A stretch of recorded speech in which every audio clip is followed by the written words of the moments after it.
اور مناتے کیسے تھے؟ بی بی آ گئی، اس نے آ کے کہا حضور خامن کہتا ہے طلاق دے دوں گا، ساس کہتی ہے رکھنا ہی نہیں، وجہ یہ ہے کہ میری گود خالی ہے، مہربانی فرمائیں۔ شیخ عبد القادر جیلانی نے مصلی بچھایا، ہاتھ اٹھائے، اللہ بیچاری تڑپتی آئی ہے، اس کی گود ہری کر دے، کرم فرما دے، یہ بیچاری بڑی دکھی ہے، بندہ نوازی فرما۔ حضرت خضر علیہ السلام آئے، کہنے لگے حضور، شیخ عبد القادر جیلانی سے کہنے لگے آپ دعا نہ کریں، میں پیغام لے کے آیا ہوں، اس کے نصیب میں ہی اولاد نہیں، نہ کریں دعا، نے کر دی پر یہاں تو ہے ہی نہیں۔ تو یہ لاڈلے ہیں نا رب رسول کے، اللہ رسول کو منا لیتے ہیں۔ تو غوث پاک کہنے لگے اچھا نہیں اس کے نصیب میں دعا، چلو ٹھیک ہے، اولاد کوئی نہیں، کوئی نہیں۔ پھر ہاتھ اٹھائے، کہ اللہ تجھے پتا تھا نا کہ یہ میری طرف آ رہی ہے، اور اللہ تجھے علم تھا نا میرے دروازے تک آ گئی ہے، اور مالک تجھے پتا تھا نا دعا کا کہے گی اور میں دعا کروں گا، تو جانتا تھا نا، اچھا میں سمجھ گیا۔ اب یہ لوگوں سے جا کے کہے گی میں عبد القادر تک بھی ہوا یوں پر میرا کام نہیں بنا، ملا کچھ نہیں، یہ کہے اور دو آنسو شیخ عبد القادر جیلانی غوث پاک، اللہ اچھا ٹھیک ہے، یہ کہے گی نا میں ہوا یوں، ٹھیک ہے کوئی حرج نہیں، لفظ کہے حضور غوث پاک نے تو جناب خضر وہیں کھڑے کھڑے کہنے لگے عبد القادر تیرے بھی قربان جاؤں، اور تیرے رب کے تیرے ساتھ پیار کے بھی قربان جاؤں۔ رب فرماتا ہے بولیے کتنے بیٹے چاہیے بی بی کو، آپ کیجئے بات۔ تو غوث پاک فرمانے لگے چونکہ میرے گھر آئی تو رب سے فرمائے 7 بیٹے تو عطا کر دینا۔ او بھائی اتنی سی بات بھی لوگوں کی سمجھ میں آتی کہ میرا کوئی لاڈلا پیار والا ہو تو میں مان جاتا ہوں، تو جو رب رسول کے لاڈلے وہ جب بات کرتے ہیں تو اللہ رسول بھی مان جاتے ہیں، بھائی اتنی سی بات ہے۔ ایک شخص نے آ کے کہا حضور میرا والد انتقال کر گیا ہے، رات خواب میں دیکھا بڑے عذاب میں، لوگ بڑے پریشان ہوتے ہیں ان باتوں پہ بڑے، لیکن میں بڑے دلائل قائم کر سکتا ہوں۔ ہم ہمیں کیا ملانگ سمجھتے ہیں کہ ہم جو بات کریں گے بغیر دلیل کے کریں گے؟ بیٹھ کے لوگ کہانیاں سنا رہے ہیں کہ جناب غوث پاک ایسے کر سکتے تھے، یہ کیسے ہو سکتا ہے؟ تو جو کہانی تم سنا رہی ہو تو کافر بھی سنا رہا ہے، وہ کہتا ہے اگر تمہارا رب سارا کچھ کر سکتا ہے معاذ اللہ تو پھر اسے کہو فلانا کام کرے، اس کا کیا جواب ہے تمہارے پاس؟ بڑی بڑی عجیب لوگ کہانیاں کرتے ہیں اور شرم نہیں آتی اللہ والوں کے بارے میں، اتنی کچی اور غلیظ زبان استعمال کرتے ہیں، اور مجھے کہنے والوں پر اتنا شکوہ نہیں جتنا سننے والوں میں شکوہ۔ ایسے لوگوں کو سنتے ہو جو توہین کرتے ہیں رب کریم کے بندوں کی؟ سنو، حضور غوث پاک سے آ کے کہا حضور میں نے رات خواب میں اپنے والد کو دیکھا عذاب میں بڑی تکلیف میں ہوں، میرے ابا کے لیے دعا کر دیں۔ تو غوث اعظم فرمانے لگے وہ یہاں کبھی آیا تھا؟ بیٹھا تھا؟ حدیث ہے صحیح بخاری میں صحیح مسلم میں کہ ذکر والوں کی مجلس میں بیٹھنے والا بدبخت نہیں رہتا، اللہ اسے سعید بخت کر دیا کرتا ہے۔ یہ حدیث ہے بخاری مسلم میں حدیث۔ اب تم حدیث ماننے سے بھی انکار کرو گے؟ جو اللہ والوں کی محفل میں آئے بدبخت ہو تو رب سعید بخت کر دیتا ہے، بخاری مسلم ہے۔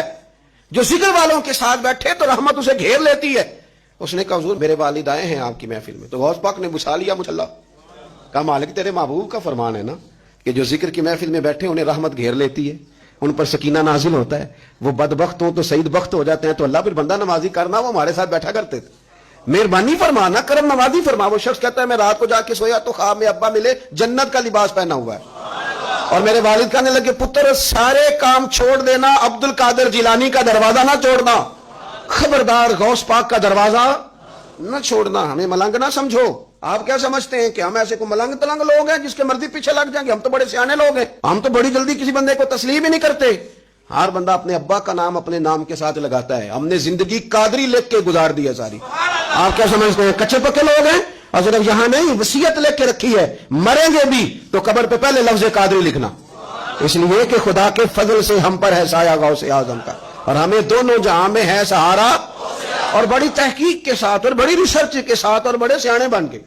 لیکن جس دن کا مان لیا ہے پھر بالکل ہی مان لیا ہے، پھر بالکل ہی مان لیا۔ آپ یقین کریں مجھے مزہ آتا ہے جب مجھے کوئی کہتا ہے قادری صاحب، بڑا مزہ آتا ہے، بڑا سرور آتا ہے۔ کوئی میرے نام سے نہیں نہ پکارتا، اس کا بنا کے پکارتا ہے، کوئی اس کا بنا کے پکارتا ہے، کوئی اس کا کہہ کے پکارتا ہے، تو ذرا چسکا آتا ہے، یعنی اس میں سرور آتا ہے، اس میں ذرا کیف آتا ہے۔ حضور غوث پاک آپ کی نسبت بڑی شان والی، آپ کا مقام بڑا۔ حضرت مولانا جمیل الرحمان قادری اعلیٰ حضرت کے مرید ہیں، وہ فرمایا کرتے تھے خدا کے فضل سے ہم پر ہے سایہ غوث، ہمیں دونوں جہاں میں ہے سہارا۔ اور قادری کہتے ہیں غوث پاک سے پیار کرنے والے کو جو بھی پیار کرے وہی قادری ہے۔ تو خدا کے فضل سے ہم پر ہے سایہ، ہمیں دونوں جہاں میں ہے سہارا، خدا دے گا منادی حشر میں یہ قادریوں کو۔ کہاں ہے قادری کر لے نظارہ غوث اعظم، کہاں ہے قادری کر لے نظارہ۔ اور پھر فرماتے ہیں جمیل قادری 100 جاں سے ہو قربان مرشد پر، اپنے شیخ کی بات کرتے ہیں، جمیل قادری 100 جاں سے ہو قربان مرشد پر، بنایا جس نے مجھ جیسے کو بندہ غوث اعظم کا۔ یہ غوث اعظم واحد صوفیاء کی جماعت میں امام ہستی ہیں کہ کوئی کسی بھی سلسلے سے تعلق رکھے، وہ نقشبندی ہے، وہ چشتی ہے، وہ سوروردی ہے، آج آپ کو سارے 11ویں دیتے نظر آئیں گے، اس لیے کہ غوث اعظم رضی اللہ تعالیٰ عنہ کے فیض جب برسا ہے تو می بن کے ہی برسا ہے، اور ہر جگہ ہی برسا ہے، ہر جگہ ہی برسا ہے. تو بجائے اس کے کہ ہیلو حجت کریں ساری زندگی، اللہ والوں سے پیار کریں.